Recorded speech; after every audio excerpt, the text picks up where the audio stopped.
రండి question hour ఇది ఉపన్యాసాలు కాదు, సూచన చేయండి. 22 minutes క్వశ్చన్కి 22 minutes అంటే ఎట్లా రన్ చేస్తాం హౌస్? మంత్రి గారు, సార్, మినిస్టర్ గారు. Sorry sir. సార్, గౌరవ సభ్యులు లేవనెత్తిన అంశాలన్నింటినీ క్షుణ్ణంగా విన్నాం సార్.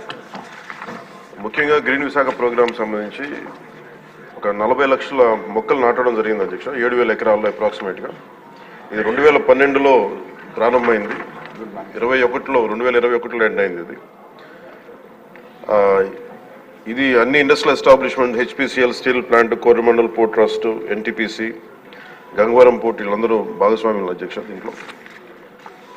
అలాగే ఇందాక గౌరవ సభ్యులు లేవనెత్తింది pollution zonal office is existing అధ్యక్ష. అది దానికి జాయింట్ చీఫ్ ఇంజనీర్ వర్క్ చేస్తా ఉన్నాయి అలాంగ్ విత్ రీజనల్ ఆఫీస్.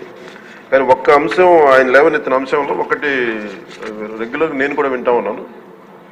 ఎవరైనా సరే ఇక్కడ కాలుష్యం ఉంది అని చెప్పి పొల్యూషన్ కంట్రోల్ బోర్డు స్థానిక ఆఫీసులకు వెళ్ళడానికి అంత ఈజీగా లేదు, అంత ఇబ్బందిగా ఉందన్నారు. ఖచ్చితంగా అది మా దృష్టిలో ఉంది అధ్యక్ష.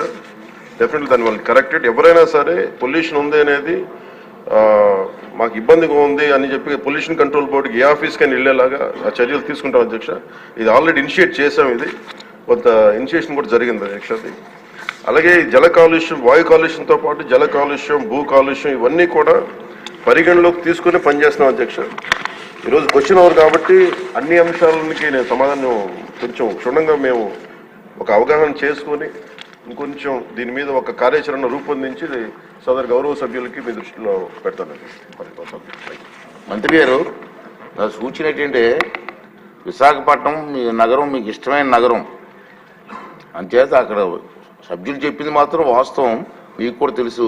మీరు ప్రత్యేకంగా ఒకసారి వచ్చి ఇన్స్పెక్ట్ చేస్తే బాగుంటుందని నా ఉద్దేశం. కాకపోతే మనకి ఏముందంటే ఒకసారి అన్ని సంపూర్ణంగా అవగాహన చేసుకొని ఒకసారి, ఎందుకంటే భౌతిక ఒకసారి వెళ్ళి ఇవన్నీ అనుబంధంలో ఉన్న డీటెయిల్గా ఉన్నాయి సార్, ఎనెక్చర్లో డీటెయిల్గా ఉన్నాయి, ఒకసారి చూడండి. అలా కాకుండా నేను సభాముఖంగా ఈరోజు మాటిస్తున్నా అధ్యక్ష, నేను ప్రత్యేకించి దీని భౌతిక పర్యవేక్షణతో పాటు అన్ని చేస్తాను ఖచ్చితంగా. ఎందుకంటే మన తీర ప్రాంతాలని, ముఖ్యంగా మన విశాఖ నగరాన్ని కాలుష్యం నుంచి కాపాడాలని నిరంతరం తపన పడే వ్యక్తులు నేను ఒకడిని. ఇది ఖచ్చితంగా ముందుకు తీసుకెళ్తాను అధ్యక్ష. ప్రజలకు క్షేమకరంగా ఉండేలాగా ఇది వాయు కాలుష్యం నుంచి, జల కాలుష్యం నుంచి ప్రజలు రక్షించేలాగా చర్యలు తీసుకుంటాం అధ్యక్ష. అది భౌతికంగా అది నేనే ప్రత్యేకించి సంబంధిత అధికారులతో ముందుకు తీసుకెళ్తాను అధ్యక్ష. Thank you. Question number 80 RNB మంత్రి గారు.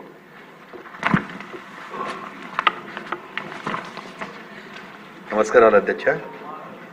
మొదటి ప్రశ్నకు అవునండి, రెండవ ప్రశ్నకు ప్రస్తుతం అంచనా ప్రకారం 4,122 కిలోమీటర్లు రాష్ట్ర రహదారులు, అదేవిధంగా 12,632 కిలోమీటర్లు మేజర్ జిల్లా రోడ్లు దెబ్బతిన్నాయి.